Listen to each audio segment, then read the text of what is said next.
Respiration అంటే ఏంటి, రెస్పిరేషన్లో ఏ gases exchange అవుతాయి, వాటిని కనుగొన్న సైంటిస్టులు అంటే ఏంటి అన్న దాని గురించి మనం ఇప్పుడు చూసాం. ఇప్పుడు నెక్స్ట్ పార్ట్ 2, దీంట్లో మనం ఈ రెస్పిరేషన్లో స్టెప్స్ ఇన్ బ్రీతింగ్ గురించి చూద్దాం. దానికంటే ముందు మనం రెస్పిరేటరీ ఆర్గాన్స్, ప్రతి సెల్ ఖచ్చితంగా రెస్పిరేషన్ చేయవలసిందే. వితౌట్ రెస్పిరేషన్ ఏ ఆర్గానిజం కూడా సర్వైవ్ కాలేదు. Without respiration any organism can't survive. So if A living organism అయినా సర్వైవ్ కావాలంటే it must be respire, right.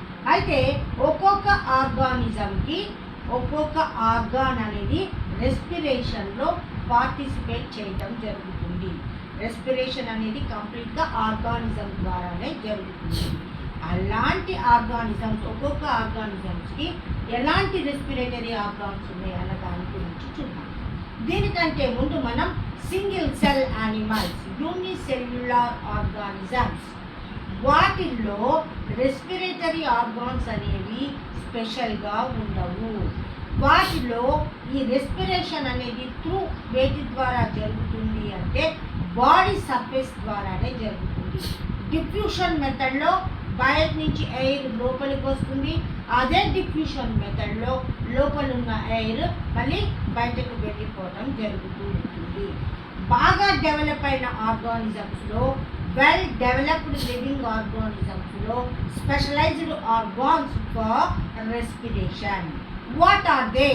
Now we are learning about respiratory organs, right? Mammals. Mammals అంటే nothing but human beings కూడా ఇక్కడికి వస్తారు. Human beings, పఫెలోస్, dogs, cows, ఇవన్నీ కూడా mammals కిందకే వస్తాయి. వీటన్నింటిలో స్పెషల్గా రెస్పిరేషన్ జరిగే ఆర్గాన్స్ ఉంటాయి. వాటిని ఏమంటారు అంటే లంగ్స్ అని చెప్పేసి అంటూ ఉంటారు. తర్వాత ఏవ్స్ అంటే బర్డ్స్ అని అర్థం. ఈ బర్డ్స్లో కూడా రెస్పిరేటరీ ఆర్గాన్స్ ఏంటి అంటే లంగ్స్ అని మనం చెప్పవచ్చు. ఇక తర్వాత నెక్స్ట్ వన్ ఏంటి అంటే ఫ్రాక్. ఇది మాత్రం స్పెషలైజ్డ్గా ఉంటుంది. అంటే ఫ్రాక్స్ అనేవి అటు వాటర్లోనూ కూడా సర్వైవ్ అవుతాయి, తర్వాత వచ్చి ఎర్త్ మీద కూడా అవి సర్వైవ్ అవ్వగలుగుతాయి. కాబట్టి వాటర్లో ఉన్నప్పుడు ఇవి వేటి ద్వారా రెస్పైర్ చేస్తాయి అంటే స్కిన్ ద్వారా రెస్పైర్ చేస్తాయి. అదే ఎర్త్ మీదకి వచ్చినప్పుడు దేని ద్వారా రెస్పైర్ చేస్తాయి అంటే లంగ్స్ ద్వారా రెస్పైర్ చేయడం జరుగుతూ ఉంటుంది. ఇక నెక్స్ట్ తర్వాత ఇన్సెక్ట్స్ అంటే మన ఇంట్లో మనకు బాగా తెలిసిన ఇన్సెక్ట్ ఏంటి అంటే ఫ్లీస్, మస్కిటోస్, తర్వాత కాక్రోచెస్, వీటన్నింటినీ కలిపి ఇన్సెక్ట్స్ అంటారు. ఈ ఇన్సెక్ట్స్లో ఈ రెస్పిరేటరీ ఆర్గాన్స్ ఏంటి అంటే ట్రాకియల్ సిస్టమ్ అనేది ఇక్కడ మనకు కనబడుతుంది. ఇక నెక్స్ట్ తర్వాత ఫిషెస్. ఈ ఫిషెస్లో రెస్పిరేటరీ ఆర్గాన్స్ ఏంటి అంటే గిల్స్ అని చెప్తాము. ఫిషెస్ వాటర్లో స్విమ్ చేస్తున్నప్పుడు అవి ఒక్కసారి నోరు తెరిచి ముయ్యడం జరుగుతూ ఉంటుంది. అది ఎప్పుడైనా మీరు అక్వేరియంలో అబ్జర్వ్ చేయండి. ఎప్పుడైతే ఫిష్ నోటిని తెరుస్తుందో, మౌత్ను ఓపెన్ చేస్తుందో, అప్పుడు బయట ఉన్న వాటర్ మొత్తం కూడా దాని లోపలికి ఈ గిల్స్లోకి వెళ్ళడం జరుగుతుంది. ఆ గిల్స్ దగ్గర ఎప్పుడైతే ఎమ్మటే అది నోరు మూస్తుందో వాటర్ లోపలికి వెళ్ళగానే ఆ ఫారింగ్స్ నుంచి డైరెక్ట్గా గిల్స్లోనికి వాటర్ మొత్తం కూడా ప్రెజర్ చేయబడుతుంది, లోపలికి నెట్టబడుతుంది, డిఫ్యూజ్ అవుతుంది. అయినప్పుడు ఆ గిల్స్ దగ్గర స్మాల్ బ్యాగ్స్ లాంటి స్ట్రక్చర్స్ ఉంటాయి. వాటిని ఏమంటారు అంటే గిల్ పౌచెస్ అని చెప్పేసి అంటూ ఉంటారు.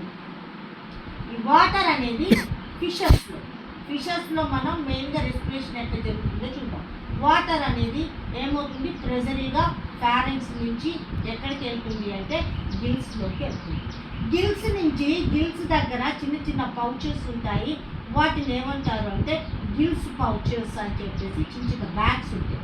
వాటిని ఏమంటారు అంటే గిల్స్ పౌచెస్ అంటారు. ఈ గిల్స్ పౌచెస్ దగ్గర స్మాల్ లీవ్స్ లైక్ స్ట్రక్చర్స్ ఉంటాయి. వాటిని గిల్స్ లామిల్లే అని చెప్పేసి అంటారు.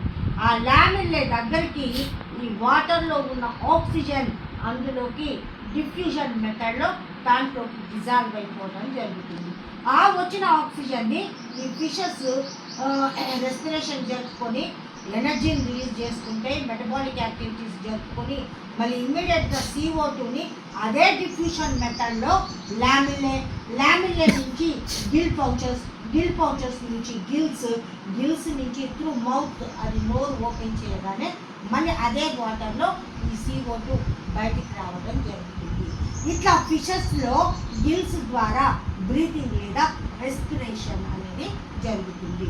ఇప్పుడు మనం హ్యూమన్ బీయింగ్స్లో లేదా మ్యామల్స్లో ఏ స్టెప్స్ ఉంటాయి బ్రీతింగ్లో అన్న దాని గురించి చూద్దాం. స్టెప్స్ ఇన్ బ్రీతింగ్ చూడండి. ఫస్ట్ బ్రీతింగ్ అంటే ఫస్ట్ మనం గాలిని లోపలికి తీసుకుని బయటకు వదులుతున్నాం. దాన్ని ఏమంటాము అంటే బ్రీతింగ్ అంటాం. ఈ బ్రీతింగ్ జరిగేటప్పుడు ఈ గ్యాసియస్ ఎక్స్చేంజ్ అనేది ఎక్కడ జరుగుతుంది అంటే లంగ్స్లో జరుగుతుంది. లంగ్స్ అంటే ఏంటంటే మనం ఆల్రెడీ చెప్పుకున్నాం, mammals nothing but human beings respiratory organs ఏంటి లంగ్స్. ఈ లంగ్స్లోనే ఈ గ్యాసియస్ ఎక్స్చేంజ్ అనేది జరుగుతుంది. ఇది ఫస్ట్ స్టేజ్.